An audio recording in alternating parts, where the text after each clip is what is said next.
Hello, everyone. Welcome again. And Steve, thank you for that generous introduction. You know, I think it was the birth of our son that forced my wife Ellen and I to think about moving from our home in Hawaii to what we call the mainland. Now, I had lived in the mainland before. I went to school at San Francisco State. I graduated there, and I graduated with a master's in social work from Sacramento. Ellen had never lived anywhere else, really, off the island. So to think about this was serious business for us. But the birth of our son made us think about the pros and cons. You should have seen our pros and cons list. Better jobs, better pay, more opportunity. A long list.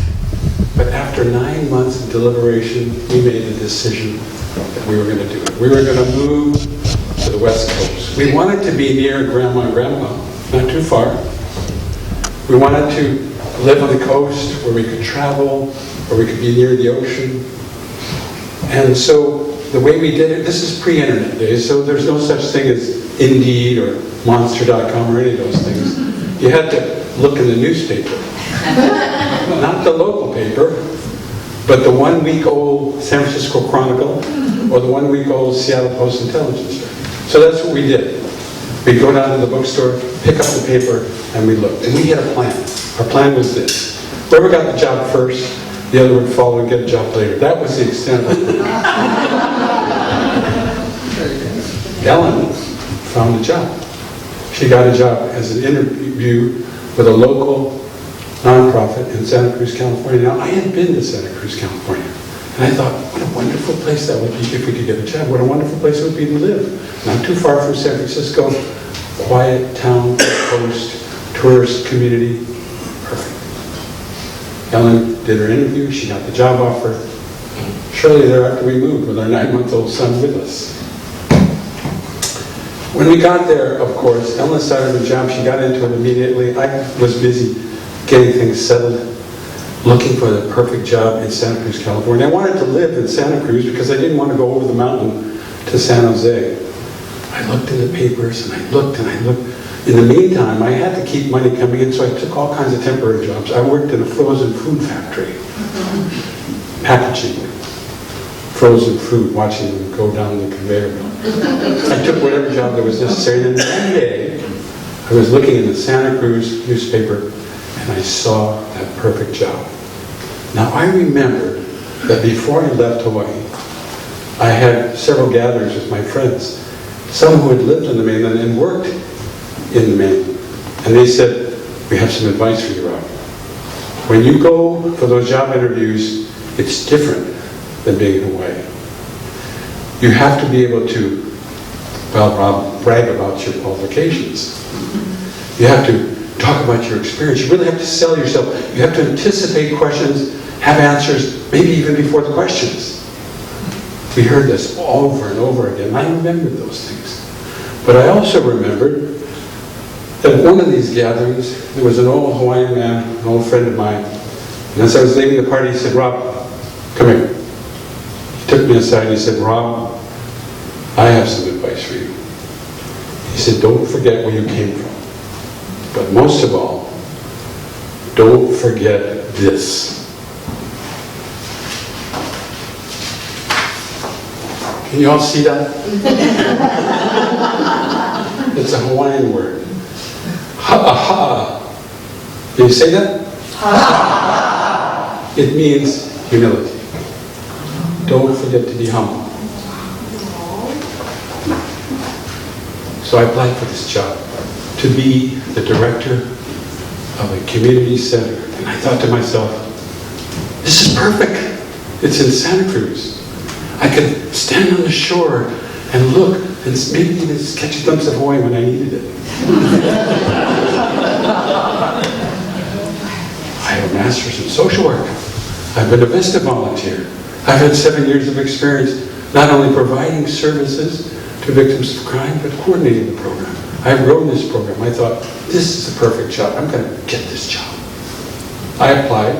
2 weeks later, I get a call from the chair of the interview committee. He says, Rob, you know, we want to interview you. And I was thinking, yes, this is perfect. He said there were over 100 candidates, and we're only going to interview 7. I guess you've got a lucky name. Thank you, I've never heard that one before. But I did consider myself lucky. I put on a tie and a coat and all that. I wanted to look presentable. I strode into the interview room, and there they were, 7 smiling faces with the chairman sitting there. I thought, I made a good impression. The Times did really good. I had a copy of my resume in hand. I sat down, they were all smiling. They seemed so welcoming. They started asking me questions. So Rob, the first question we have is just kind of off script, but why would a guy from Hawaii want to move to Santa Cruz, California? I started talking about growth opportunities, about salaries, about raising kids, about education and how this, and I could see them all listening. I could see them sitting up straight. I thought, this is going well. The next question was something like, Rob, you know, our community center depends upon a lot of government work and working with all kinds of public officials. How are you with that? I thought to myself, well, of course, I work for the city county of Honolulu. I work with senators and councilmen and policemen and detectives and all kinds of people. Oh, I can do that work. They were leaning forward at this point, smiling at me, and I thought, I'm nailing this. Got this job. Rob, you know, we depend a lot on grant funding. Have you ever written grants? And I smirked. I thought, well, of course, I wanted to do this, but open. Of course I've written grants. We started with a $30,000 grant. Now we're up to a $750,000 grant. I've written many grants, blah, blah, blah, blah. I had them in my hand. I started planning that special dinner that I was going to have with Ellen. I had my list of references in my hand. I was so drunken with my success and my answers. Just sitting there. And then they asked, so Rob, one more question before you leave.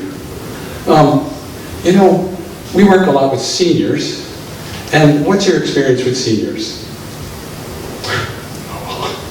I'm smirking at this point. Of course I work with seniors. I used to be one in high school.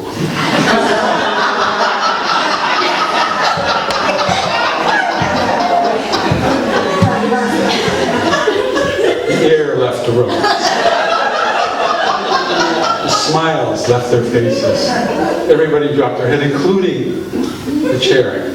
Sunk his head. And he was the first to raise it.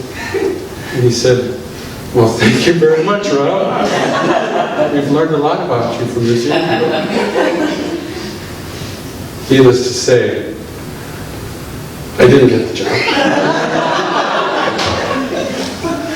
I mean, what planet was I coming from anyway?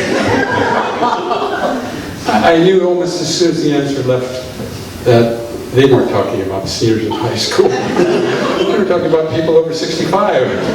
It was too late. I had forgotten some basic things.